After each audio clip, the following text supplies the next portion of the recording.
Hey, it's Kim here from the TSS. In this video, we're going to look at the auto pause features.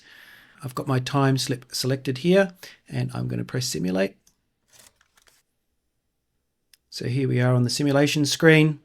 Now, I just want to rehash what each of the auto pause features are. So this first one here is pause fin. So if I press play, whichever vehicle gets to the finish line first, the race will pause.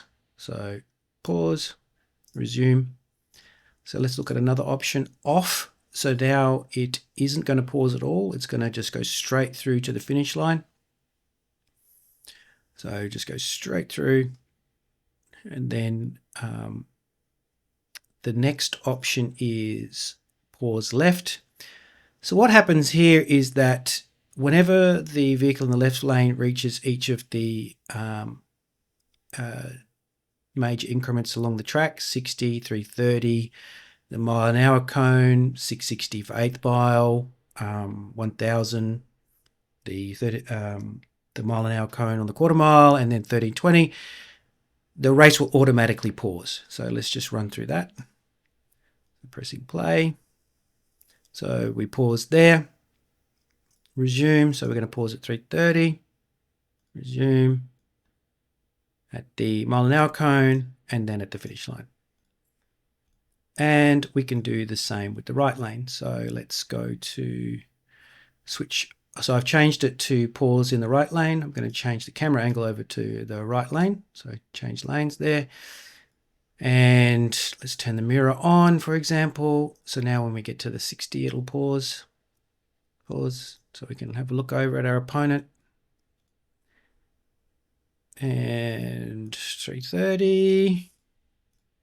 And the mile an hour cone, of course. And finally, the finish line. Press stop. Turn the mirror off. So the great thing about the auto pause feature is that we can use it to understand track position. So one of the fundamentals of bracket racing is trying to work out as early in the race as you can which of these three things is going to happen. Do you think you're going to get to the finish line first? Do you think you're going to get to the finish line second?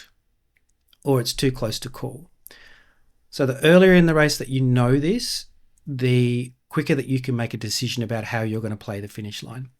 And that's where the auto pause feature comes in, is because it's pausing the race at known spots, consistent spots, 60, 330.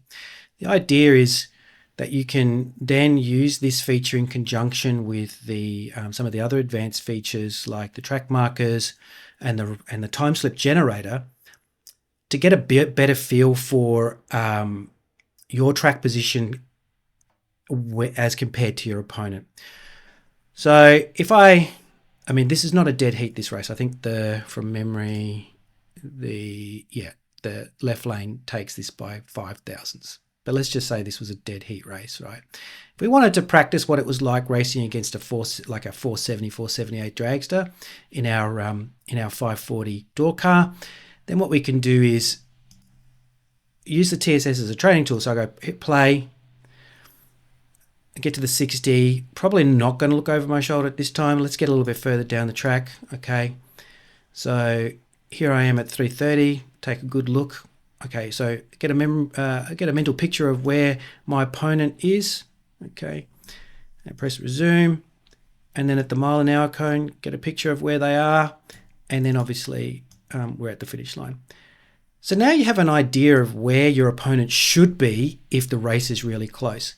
Now, if they're behind in those positions, so what you've seen is different than what the actual race is unfolding when you're actually on the track and you're actually racing somebody, then you've got a better idea of whether you're in front or behind. So by the 330 in this instance, if you've ever got a good mental picture of what the race should look like and they're behind where you think they should be, then you're probably going to get to the finish line first.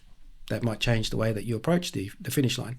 Alternatively, if they're in front of where you think they're going to be, maybe you're going to get to the finish line second, so you might have to change your strategy. Maybe you go from driving the finish line to a predetermined spot drop. So That's where the auto pause feature really comes into its own. You can use it to analyze your existing time slips, but you can also use it in conjunction with the track markers and the time slip generation feature, which I'm going to show you soon, to practice and train yourself to understand what a race looks like against various opponents and whether or not you're behind, ahead, or it's too close to call. So we'll go into those scenarios in more detail soon.